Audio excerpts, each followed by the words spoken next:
Wow, that's immediately a very, very difficult question. Actually, I have an answer. I think if you ask a lot of children, if you put them together and if you ask them what is a good book, they will probably first say it has to be very thrilling or funny or maybe touching. That is the third answer. But thrilling and funny, those are very important. If you ask a lot of grown-ups, they would say, well, it has to have a good style and it has to be original and the writing has to be really good. And I think a good book has all these things or a lot of these things combined. I think there should always be something of the children's criteria and the grown-ups criteria. I really don't like books that are very thrilling but very badly written. I really also don't like books that are very well written but very slow and boring and actually only about things that grown-ups are occupied with. So yeah, I think the combination of the two.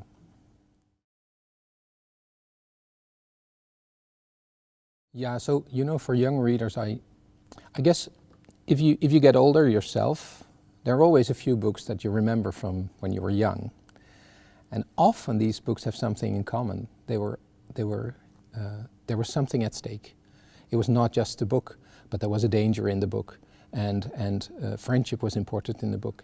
And you had to overcome something, but it worked in the end because you had to be brave. So I think these things, these books that do more than just give you a story, they also kind of encourage you for life maybe even, because this could be a book that you remember all your life. Those are the really, really, really, really good books. Yeah.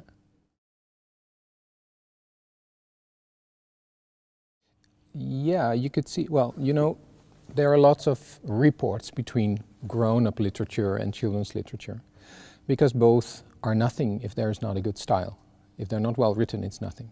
So there you could see there's a link. Another link is that actually the things that children really care about, the big topics, are also the topics that we as grown-ups care about, like who am I, who are my friends, betrayal, love, and all these things are just topics in children's books, but maybe in a different way.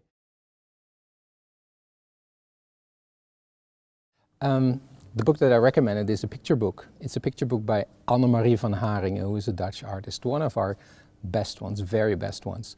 It is actually a picture book about art. Normally that would sound very grown up, but she does it in a fantastic way. It's about Matisse and about the last years of his life, where he started cutting things up and making collages.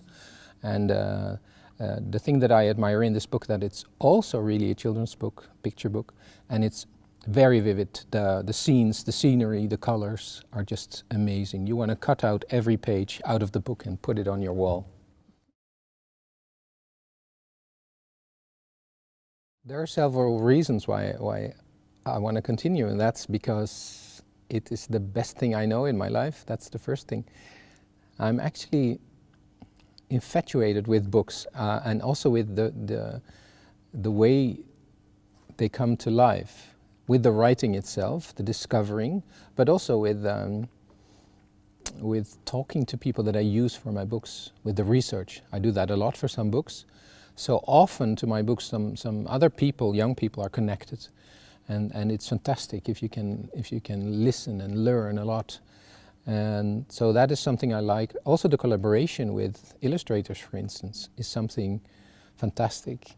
When I was small, I wanted to write songs because I thought, well, then you write lyrics. I could write the lyrics and then someone else makes it more beautiful by adding a composition, and someone else even makes it even more beautiful by singing it. So, and that's kind of what happens with the picture book. So I just write the text, but then there's someone else who puts a whole world of images to it. And then there's even the designer, who is also very important for a book, who designs the book and the letters.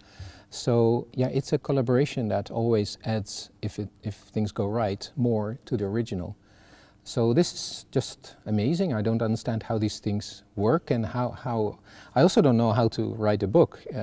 Of course I know how to start, but there are so many mysterious things in the process, and I'm very much addicted to this. Yeah.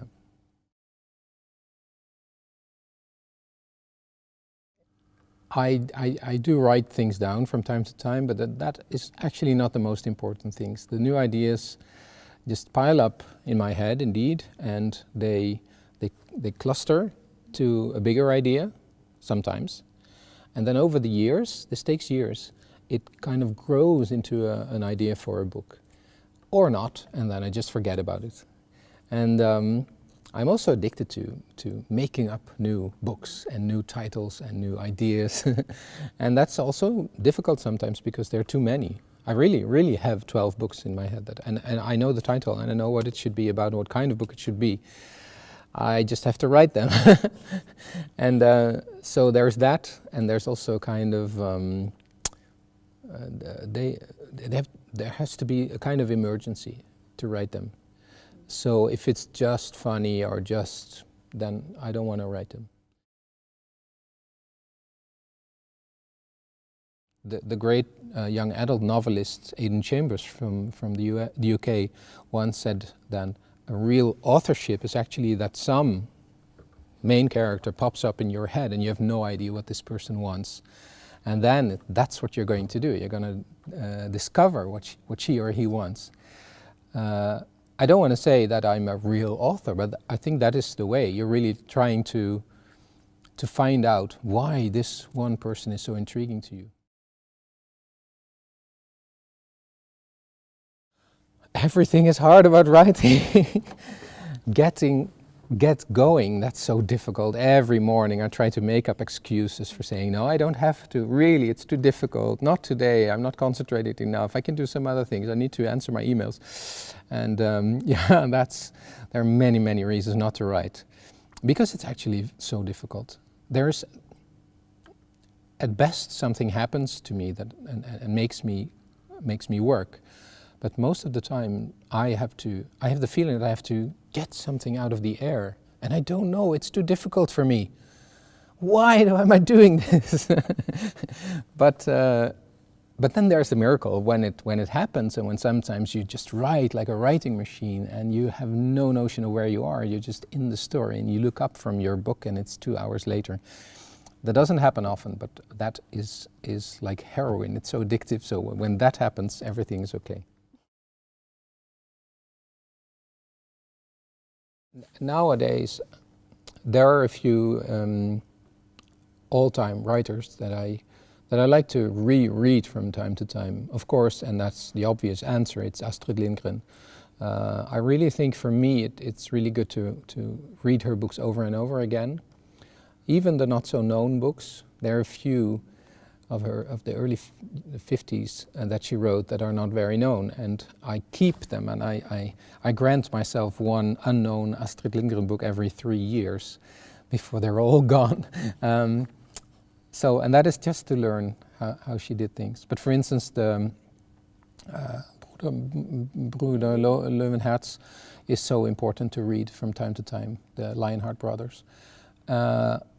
Also, J.K. Rowling's last 2 books about Harry Potter, number 6 and 7, which I think are really fantastic. So, and for Dutch writers, there are like 3 or 4 that really influenced me. Of course, our most known writer, Guus Kuijer, who got the Astrid Lindgren Memorial Award some years ago, is my all-time idol, I would say. So I also reread his books. Yeah, the first ones were written halfway the 70s, so when I was small. So yeah, and I still like them a lot in a different level. So that's important. I think it's important to know where the literature in your country comes from also.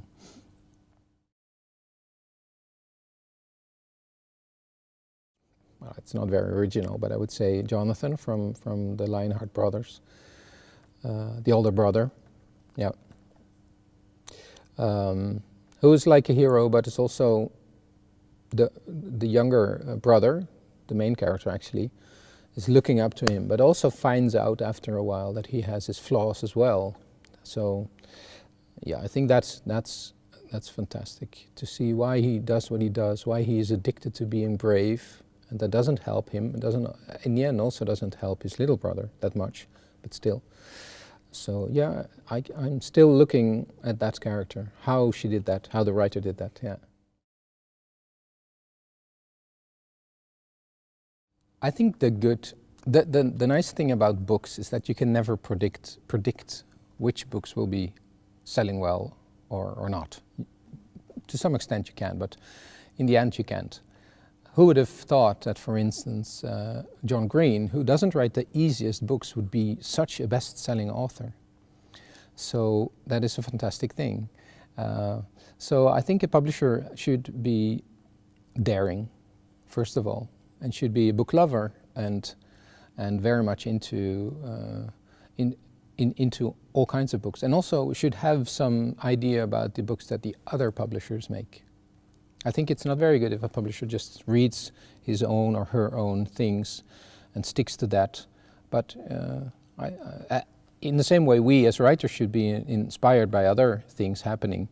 Maybe a publisher should do that as well. But I think there are many, many good publishers, so probably they already do that.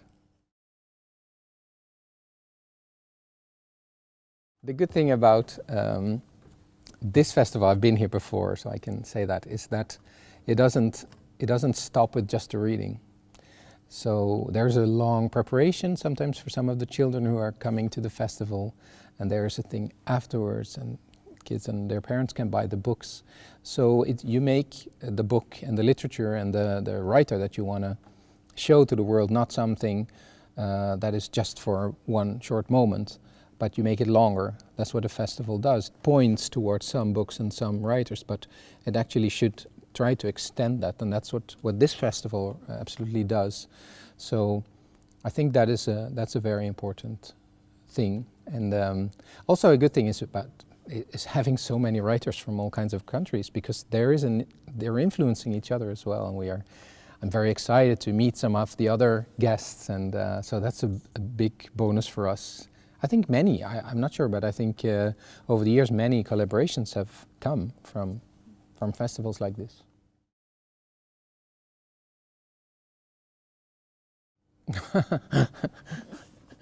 What a difficult question.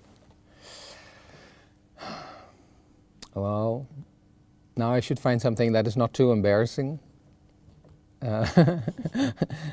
Well, it's not embarrassing at all. What not many people know that when I was younger, I was a big fish lover. I mean, I was not fishing, because I thought I didn't dare to take the hook out of the, no.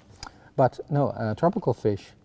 I had several aquariums, and I lived in a very small town, so in order to buy the fish, I had to bike like an hour, and you buy them in a little plastic bag.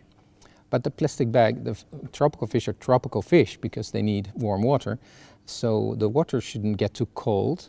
So when I was biking back, I had to hide the fish next to my body under my clothes, so I had it on my heart to keep them warm, really. So as a child, being 10 years old, I was biking for an hour and an hour, having my sweet tropical fish, and I would feel them swim into my my skin, really, and like bump to the sides. Yeah, I think I never told anyone that before.